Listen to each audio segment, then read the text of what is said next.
rin ingay na ingay. Meron ini kay spray nyo lang, mag-i-spray ka na naman. Oh. Mabango pa naman ang hininga ninyo. At saka wala pa naman makakaamoy niyan ngayon sa inyo. Kundi tayo lang din naman. Tsaka sanay na kami sa hininga ninyo. Iba laging fresh. Oh, nga.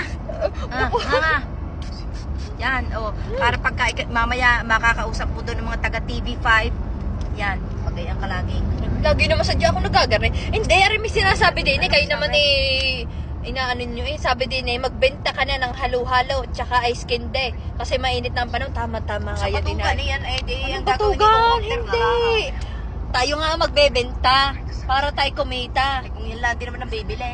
Sinong bibili? Arila ang taga sa Kagay ko bibili sa amin ng ice candy tsaka halo-halo. Kapag ano nga pala doon. Oo. Tinda na lang doon ang nakadami naman sa atin na may tindahan na rin. Nang gayon? Oo. Oo, edi sa kape naman ka nalang magtinda. Sa atin iyan.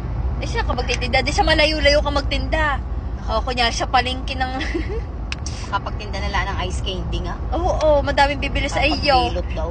O, sa Lugi pa sa kuryente. Sa ganda mong iya, walang bibili. Ay, wow. Wow, may paghampas-hampas pa. Pahambol, masyado. Tama na yan. Bakit ka lagi na tama na? Ikaw naman. Ayan, ikaw naman. Iba talaga ang Evo Snow. Sobrang refreshing talaga niya sa bibig. At saka hindi pangit yung lasa niya.